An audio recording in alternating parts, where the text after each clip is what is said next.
ఓం గురుభ్యో నమః. శుక్లాంబరధరం విష్ణుం శశివర్ణం చతుర్భుజం ప్రసన్నవదనం ధ్యాయేత్ సర్వవిఘ్నోపశాంతయే. అగజానన పద్మార్కం గజానన మహర్నిశం అనేకదంతం భక్తానాం ఏకదంతముపాస్మహే. 2025 సంవత్సరంలో మీనరాశి వారి ఫలితములు.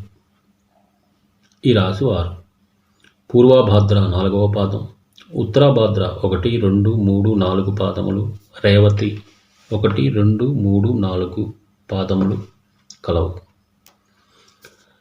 ఈ రాశి వారికి ఆదాయము 5, వ్యయం 5, రాజపూజ్యం 3, అవమానం 1గా ఉన్నది.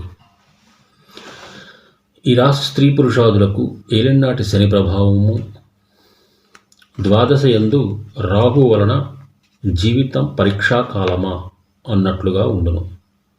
మీలో శాంతము, వినయ విధేయతలున్నను నెగ్గుకు రాలేరు. ఎంత కష్టపడి పనిచేసినా ఫలితం శూన్యమే అగును. నిరాశ నిస్పృహలతో జీవితం ఉంటుంది. కొంత ఆడవారి రీత్యా మీ మనోవాంఛలు సిద్ధించును. శరీర బలం తగ్గి బాధపడుదురు. చేయలేని వారికి అపనిందలు ఎదుర్కొనవలసి వచ్చును. అవమానకర సంఘటనలు ఎదుర్కొంటారు. ఒక్కొక్కసారి ఇతర కార్యములను మీరు రుణము చేసి వారికి సహాయం పడదురు. పుణ్యక్షేత్ర సందర్శనము చేయుదురు. విలువైన వస్తువులు పోగొట్టుకుంటారు. దొంగల భయం. ప్రతి విషయంలో జాగ్రత్తగా వ్యవహరించాలి. గ్యాస్ ట్రబుల్స్, షుగర్, బీపీ వంటి వ్యాధులు, ఉదర సంబంధ వ్యాధులు వచ్చును. చాలా జాగ్రత్తగా ఉండేది. 4వ ఇంట గురుడు ఉన్నను ఏలినాటి శని ప్రభావం అధికంగా ఉండును. ప్రతి విషయంలోనూ లోపల భయాందోళనలు తప్పవు. ఉద్యోగులకు ఈ సంవత్సరం మిశ్రమంగా ఉండును. సాఫీగా కాలం గడువును. ఎటువంటి ఇబ్బందులు లేకున్నను రాహు వలన కొన్ని కష్టములు తప్పవు. ప్రశాంతంగా ఉండరు. ఏదో ఒక సమస్య పీడించును. కేంద్ర రాష్ట్ర ప్రభుత్వ ఉద్యోగులకు మీకు రావలసిన ప్రమోషన్లు ఆగిపోవును. ఆర్థిక పరిస్థితులు అనుకూలించును. ప్రైవేటు కంపెనీలందు వారికి మరొక కంపెనీకి మారుదురు. నిరుద్యోగులకు ఈ సంవత్సరం నిరాశే మిగులును. పర్మనెంట్ కాని వారికి ఈ సంవత్సరం కూడా పర్మనెంట్ కాదు. జీవితంలో స్థిరత్వం పొందలేరు. రాజకీయ నాయకులకు కొద్దో గొప్పో బాగుంటుంది. ప్రజలలో పేరు ప్రఖ్యాతులు బాగుంటాయి. వారితో సత్సంబంధాలు మెరుగుపడను. పార్టీలో కానీ ఏదైనా ఒక పదవి తప్పక లభించును. మీరు నమ్మిన వారే మీకు వ్యతిరేకముగా పనిచేయుదురు. మీకు రావలసిన పదవులు అడ్డుకుంటారు. ధనము విపరీతముగా ఖర్చు అగును. ఎన్నికల యందు పోటీ చేసిన స్వల్ప మెజారిటీతో విజయం సాధించెదరు. ఇక ఈ సంవత్సరం కళాకారులకు అనుకూలంగా ఉండదు. తగిన ప్రోత్సాహం లభించదు.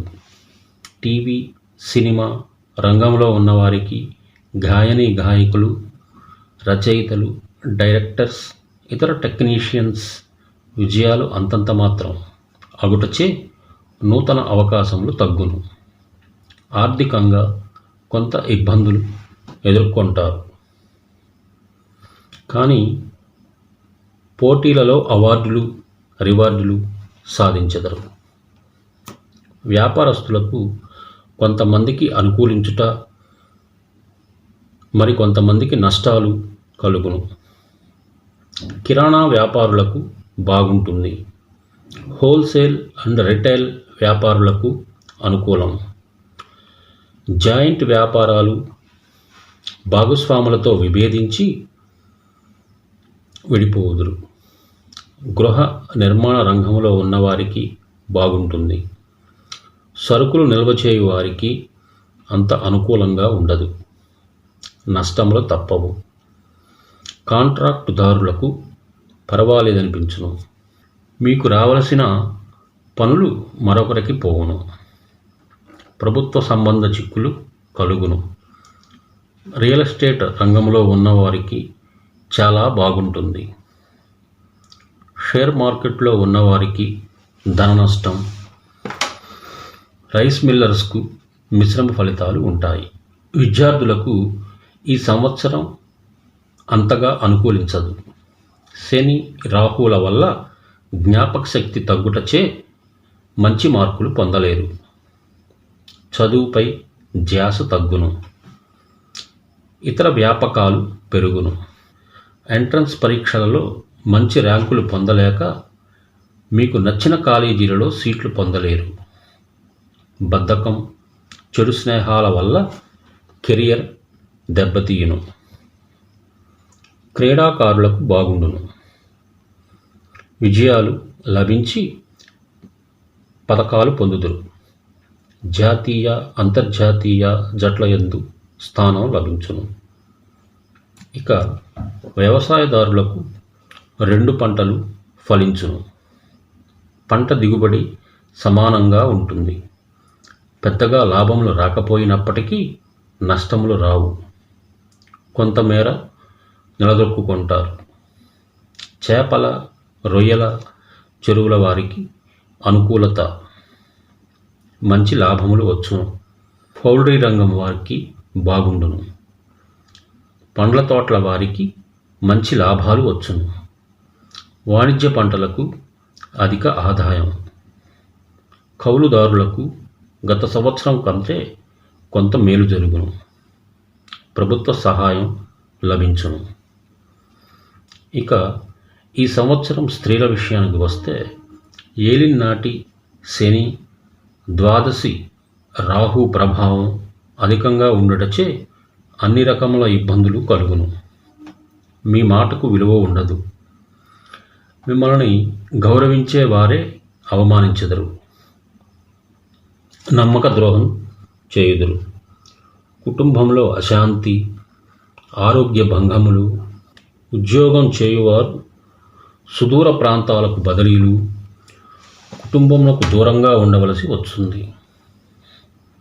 వివాహం కాని వారికి ఈ సంవత్సరం వివాహం జరిగి నూతన బాంధవ్యములు ఏర్పడును. ఆరోగ్య విషయంలో జాగ్రత్తగా ఉండాలి. మొత్తం మీద ఈ స్త్రీ పురుషులకు ఏలినాటి శని, ద్వాదశి రాహు వలన పరీక్షా కాలమా అన్నట్లుగా ఉంటుంది.